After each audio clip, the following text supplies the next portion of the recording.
Hey, everybody. Welcome back to Taboo Talk with Sarah, the podcast that breaks the silence, fosters hope, and holds space for the tough stuff so you never feel alone. I'm Sarah Jordan Ross. I'm a mum of three, massage therapist, wellness coach, and I've spent the last 25 years in the trenches of real, honest conversations. Not the highlight reel, the heart of it. The stories that crack us open, stretch us, and slowly bring us home to ourselves. Here on Taboo Talk, we dive into the raw, messy, healing moments that so often go unspoken. From trauma and grief to burnout, neurodivergence, faith, and the silent weight of care work. This is where we make space for the conversations we all need, but don't have often enough. Today, I'm joined by Laurie Phillips, a woman whose journey from personal crisis to community leader is nothing short of inspiring. She's the founder of the Be Awesome Network, which is really awesome, a thriving community dedicated to personal growth and empowerment, and Breathe Life Yoga, where she guides others through trauma-informed yoga practice.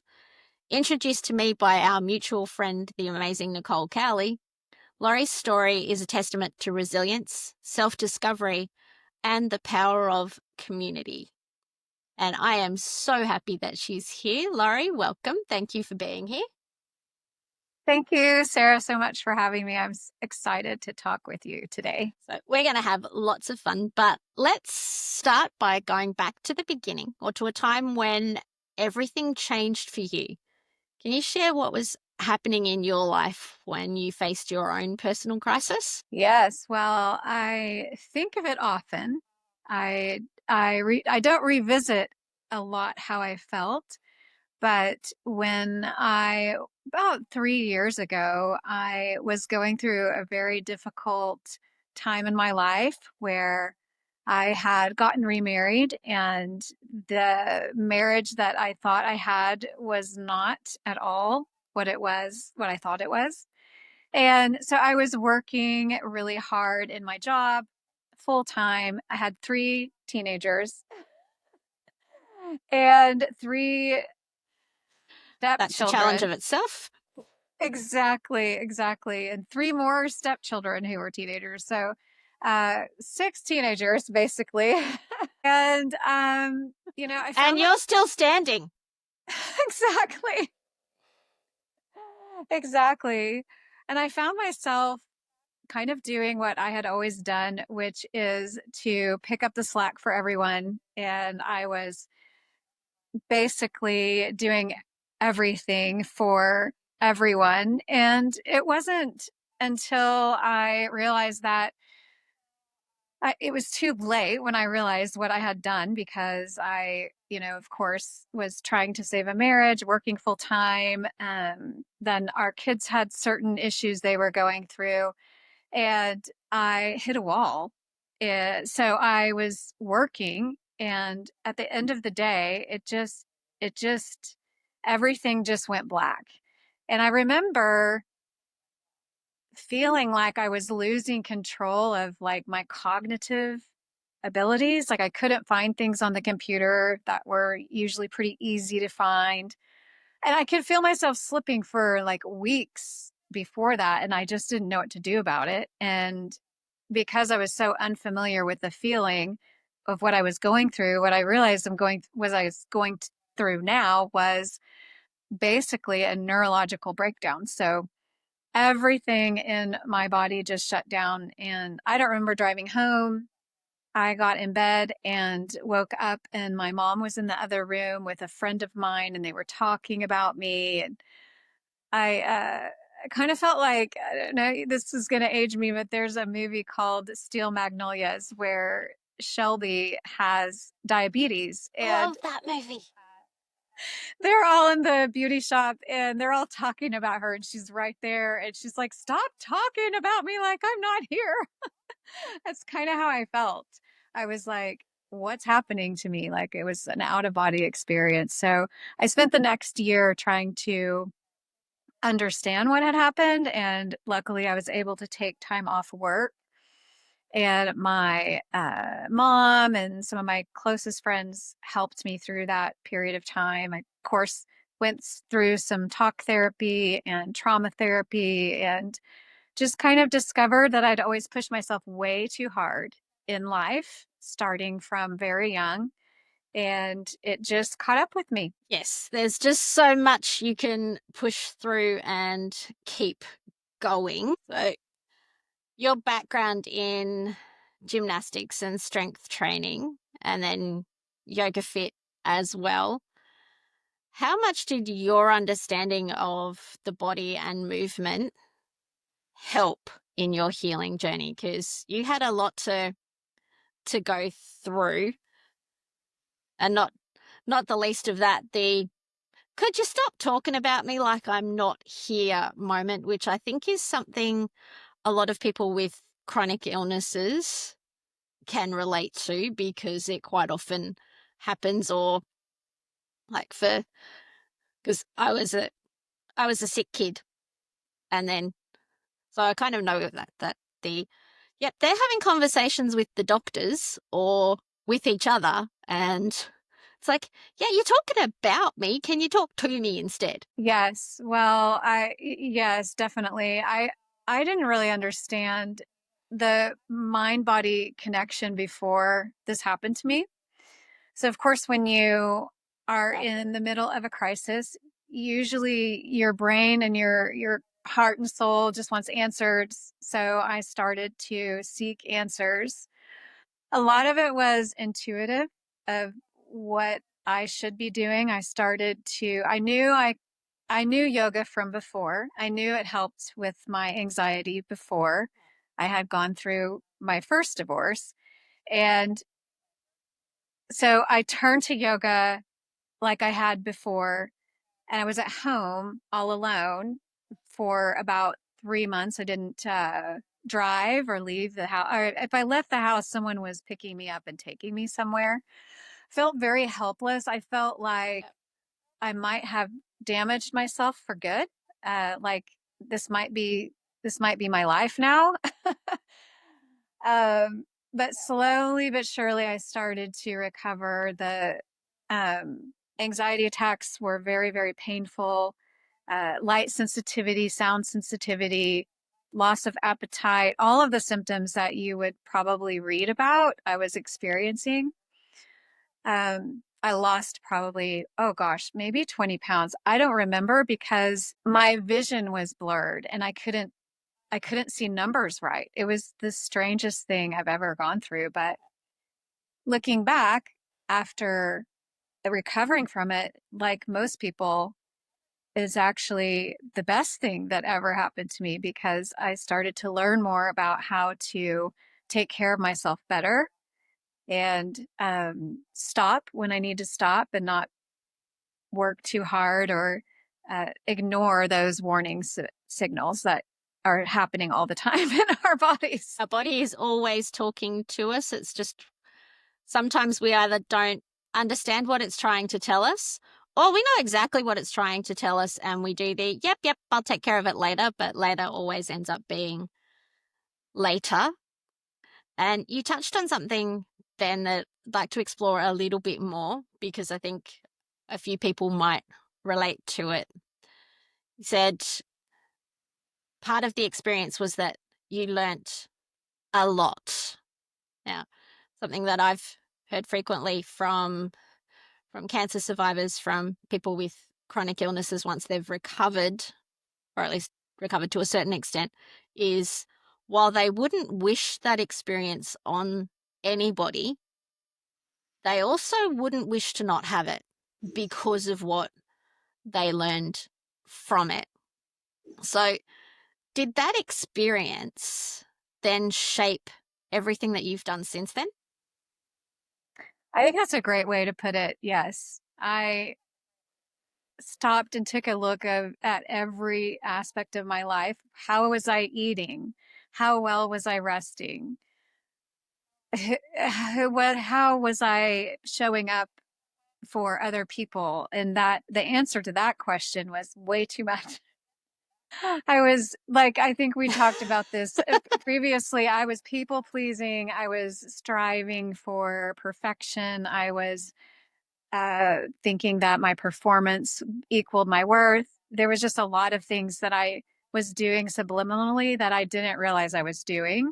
until everything stopped. And Yep. when I mean everything stopped, it was like time was standing still. And, we always say, oh, the day goes by so fast. Well, the days were going by so slow, but it was wonderful in some ways because I slowed down so much that I would go outside and put my feet in the grass and I would look at the ants and I would pick up seeds that had fallen from a tree and it was such a beautiful time at the same time that it was so hard because I everything did slow down and I had to take that time for myself. Sometimes think that's the beauty and the curse of a health crisis is that it forces you to slow down and take a really hard look at what's going on, but also to find those little things to be grateful for,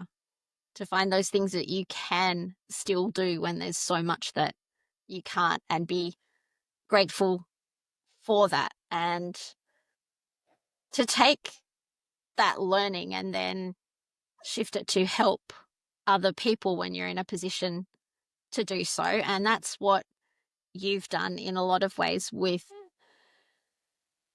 Breathe Life Yoga and with the Be Awesome network. So what did that transition look like, going from your health crisis, you've recovered and now you're helping other people?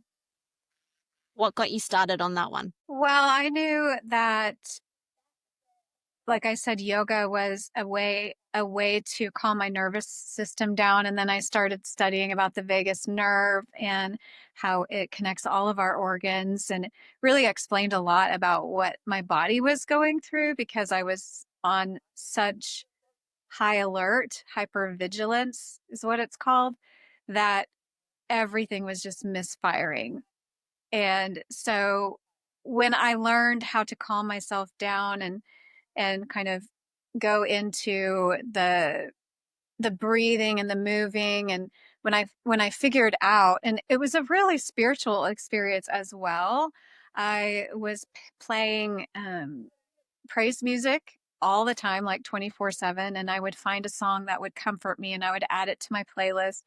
And I would turn it on in my bathroom, funny enough, because I like hot yoga. So I would turn on the heater in the bathroom and shut the door and kind of move. But the way that I was moving wasn't a choreographed official yoga pose. It was more like dancing and flowing and breathing and connecting with God.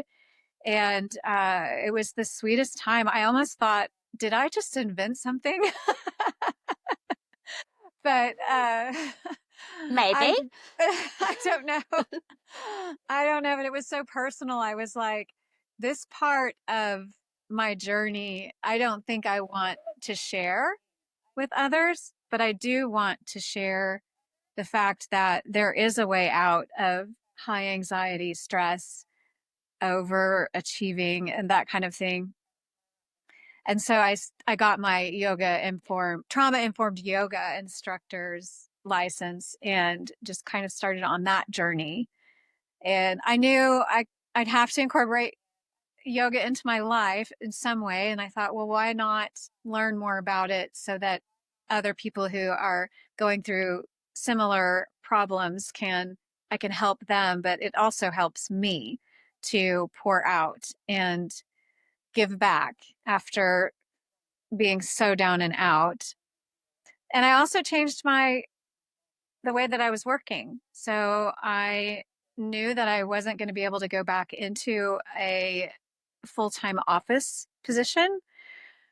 I spent a year basically without working, which I don't think I'd ever done since I was 4 years old. I'd always been so busy. Went straight from competitive gymnastics to competitive gymnastics in college, then marriage, then kids, then working full time. It's like I never really stopped. So to have that year to think and reflect and ask myself for the first time in my life, what does Lori want? I just, I started coming up with solutions that would fit what I needed instead of what I thought I needed to do.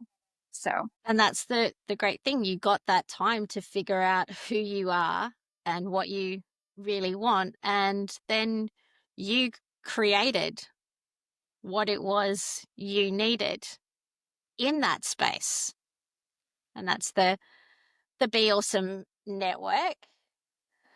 So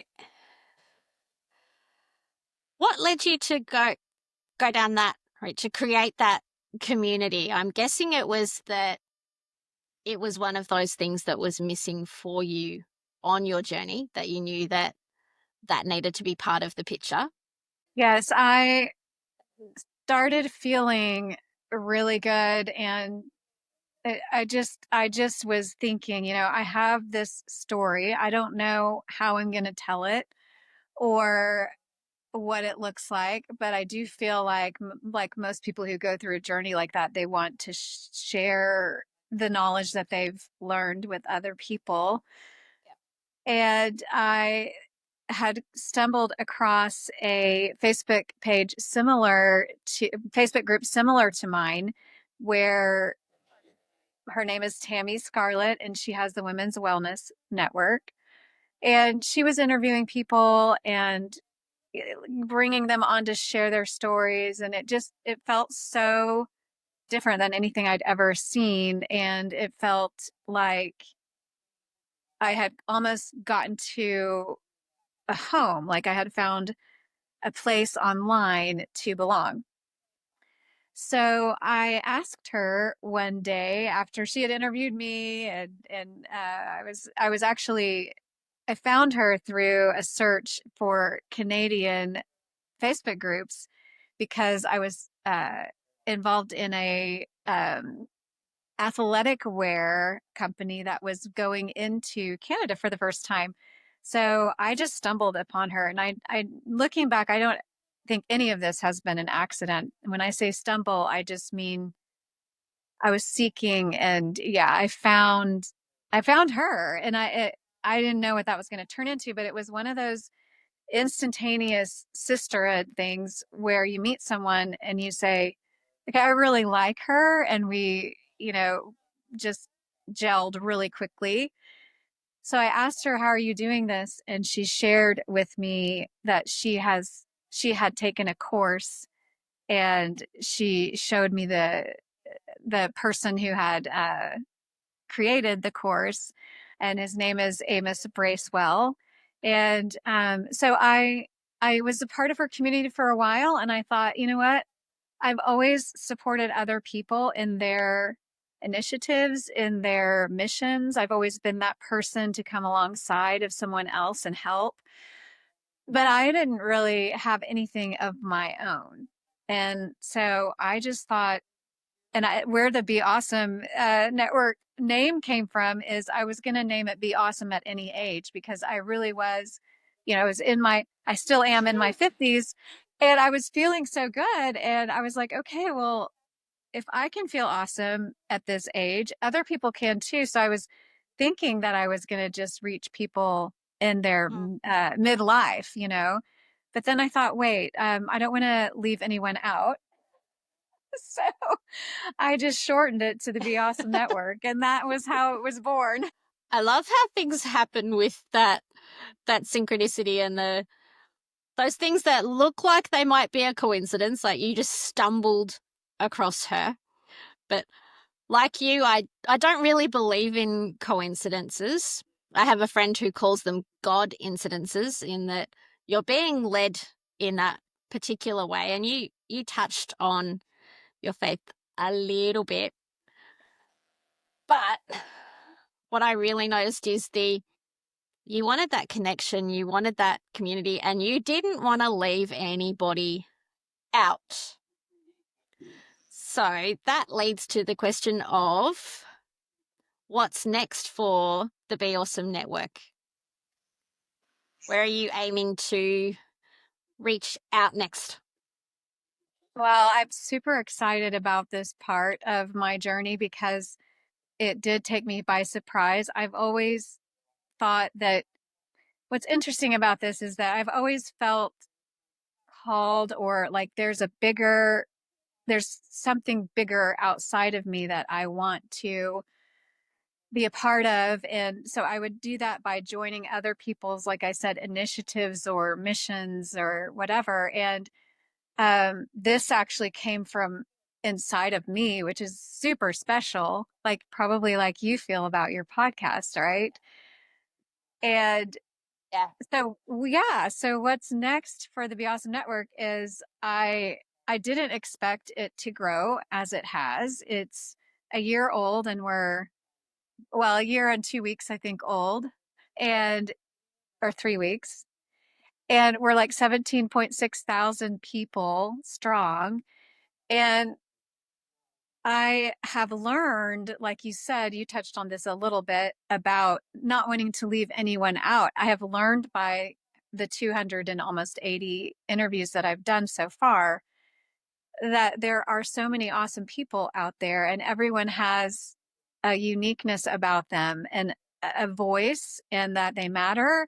And so I love that they get to come to the network and share their story, and then we get together on networking events, and then I get to share my network with entrepreneurs who want an audience that is already warm. Because what happens when you're just out there putting yourself out there on social media is, yes, you have followers or you have people that are in your friend group, but it's really hard to get your message out to people who actually want to hear it. So that's what I see next happening is just me sharing the network with other amazing humans. And I do have about 12 people in my winner circle who get to come on and broadcast and share their stories and interview other people and teach and do roundtables. And so that's always been a dream of mine to have a platform for other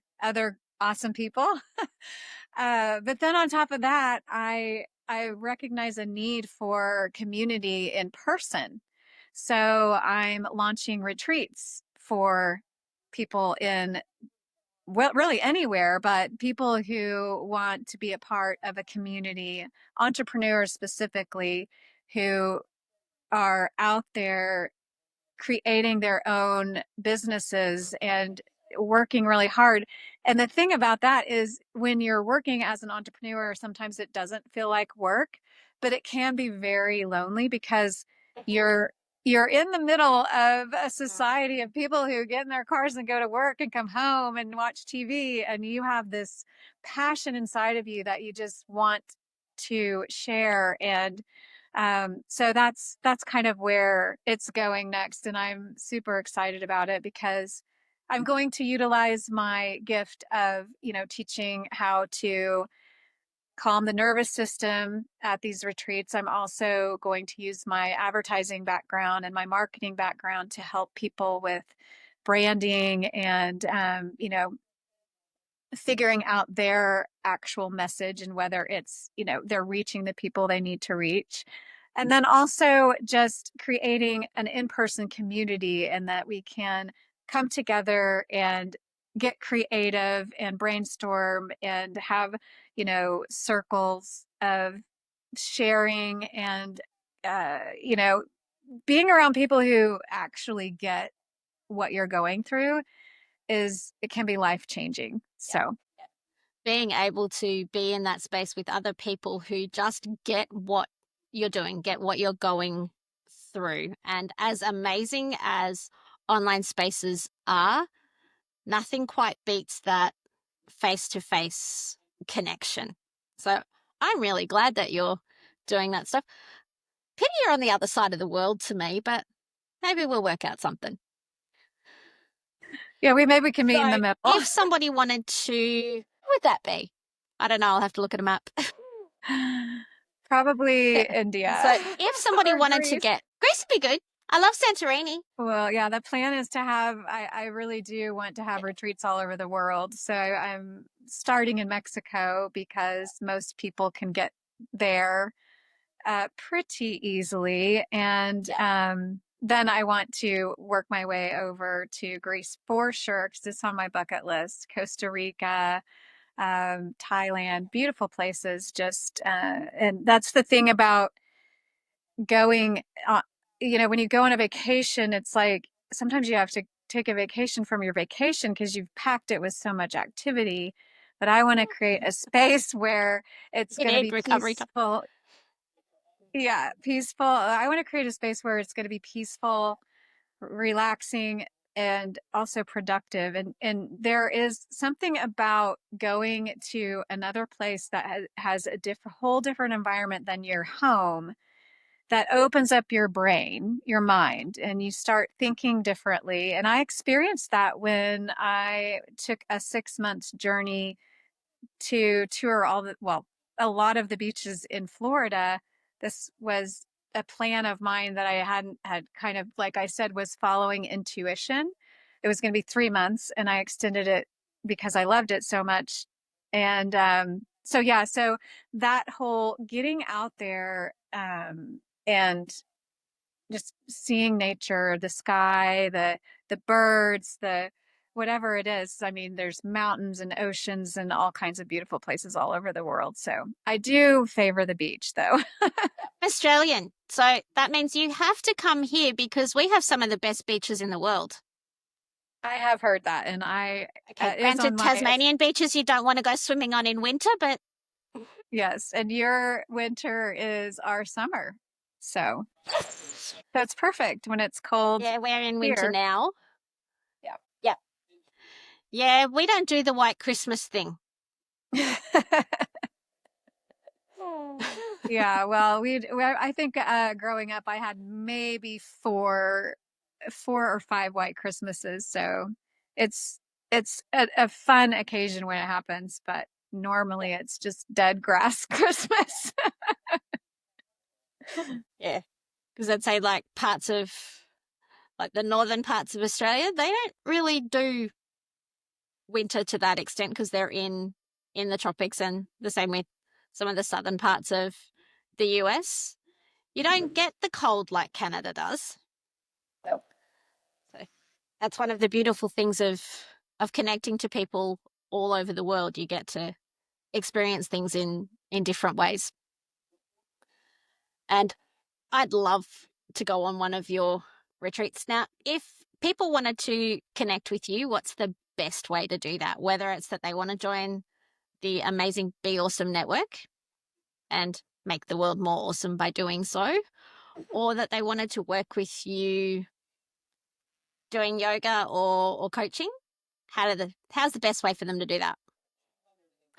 Well, it is the Facebook page is based off of Facebook, so it's best to go to Facebook and look up the Be Awesome Network. But I do have a website that is also the Be Awesome Network, so you can find me there too. And yeah, if Yep. you want to work with me, then just go and into Facebook and message me. I think that's probably the best way to reach me.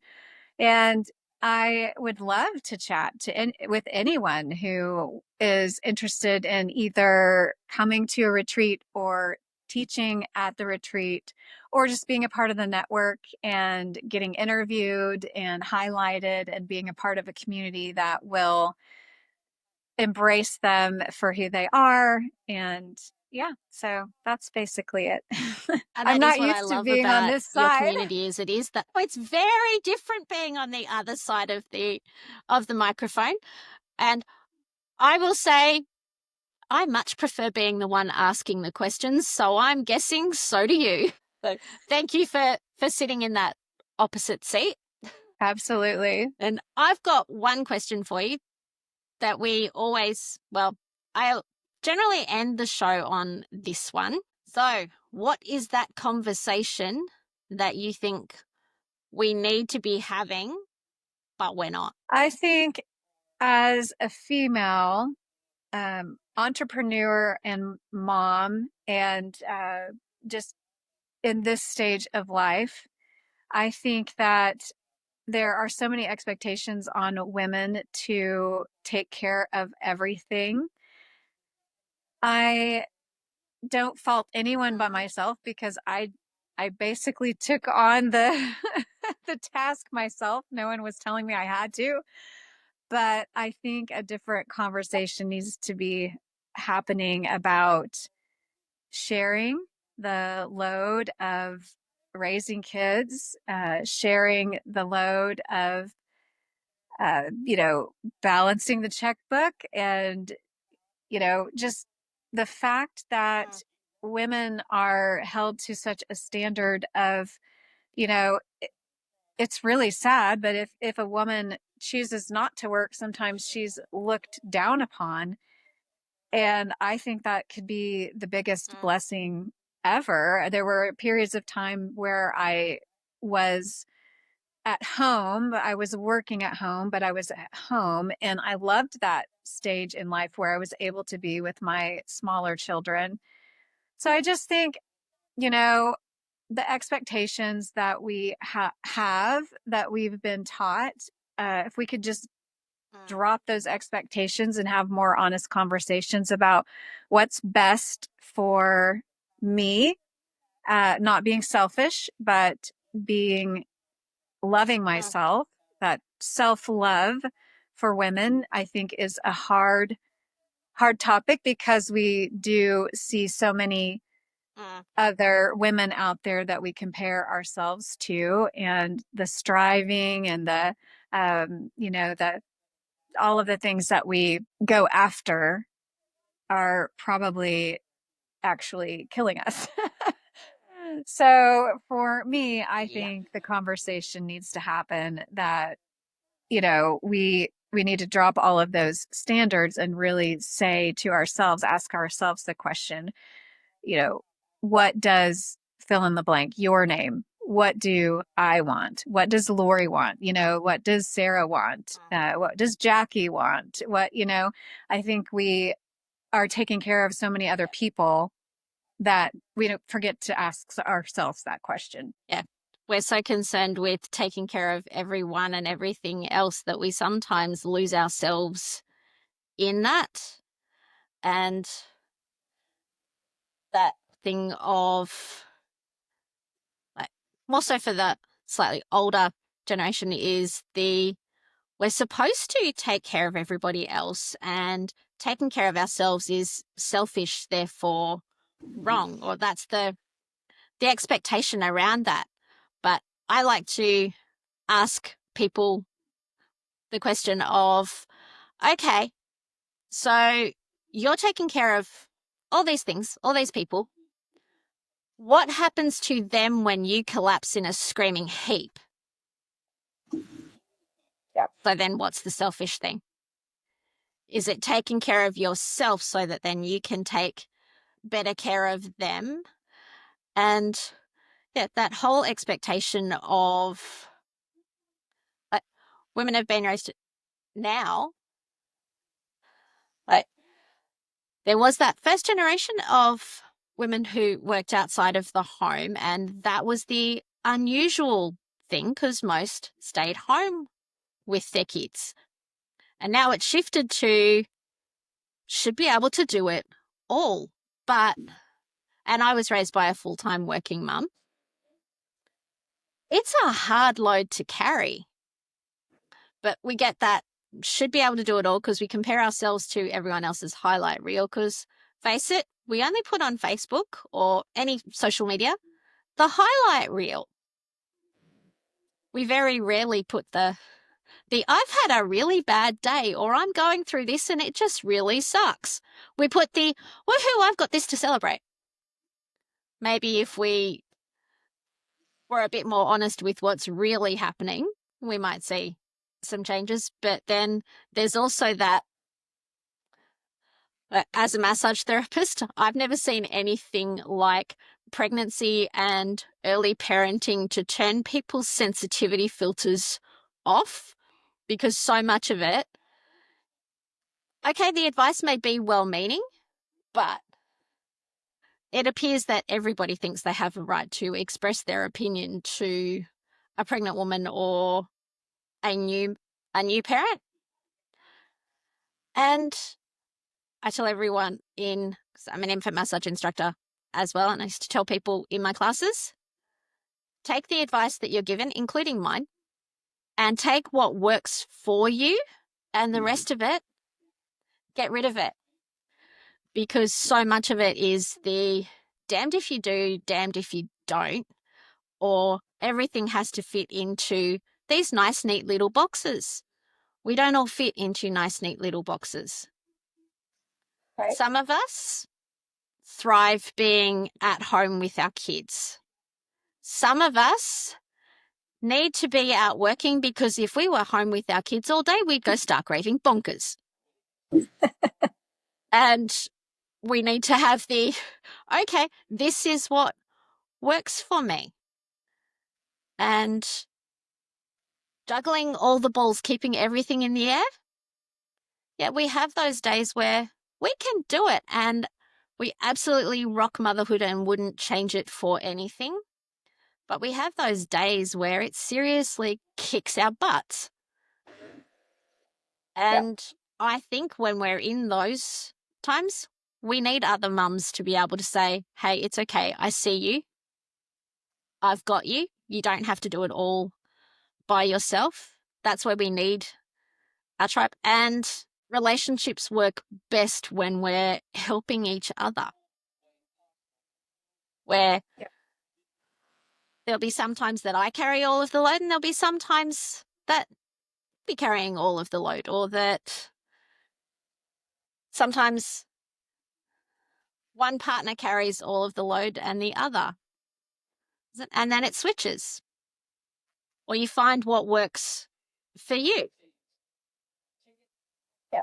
So, yeah.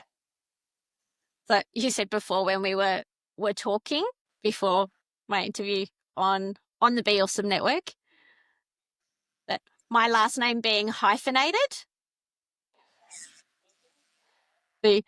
Not changing the name again, but mine, I'd been a therapist for a long time. Professionally, I was Sarah Jordan. I didn't want to go through and change everything because that was just way too much hard work, but I wanted my husband's name in there as well. So I put them together. He still just uses Ross, and me and the kids are both. I love that. And if one day they decide that they just want to use one, well, that's fine too.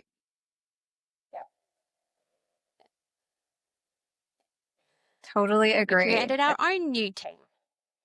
It's beautiful. Although it did upset a few people because there's another one of those expectations around women is that we will change our names. And for anyone that's happy to do that, then that's amazing. But if you're not, that's okay too. Yep. Yeah. Just doing what is best for you is not, like you said, self-love is not selfish. And that's the biggest, I think, conversation that women need to have, particularly. I agree. And you've said it too. We are all unique in our own special, different ways, and that is awesome. It truly is. We could stay here. Yeah, we could stay here and chat all day, which is what happens when you find somebody else who understands you, who gets it, who you connect with. So that's my advice and my takeaway from this session is find your tribe, find those people that you connect with that make you thrive, not just survive, because that's what it's all about. Laurie, thank you so much for sharing your journey with us and for the reminder that even when things get hard, we can rise, we can heal, and we can help others do the same. So for those listening, if something in today's conversation resonated with you, know that you're not alone. Healing is possible and your story matters. If you've got a story of your own to share or a topic you'd love explored on the podcast, I would really love to hear from you. So leave a comment, send a message, connect with me on socials, and I'm sure Laurie would say the same. Your voice really matters. Your story matters. So please share it, because you never know when it might be your story that makes the difference in someone else's life. I'm Sarah Jordan Ross, and this has been Taboo Talk.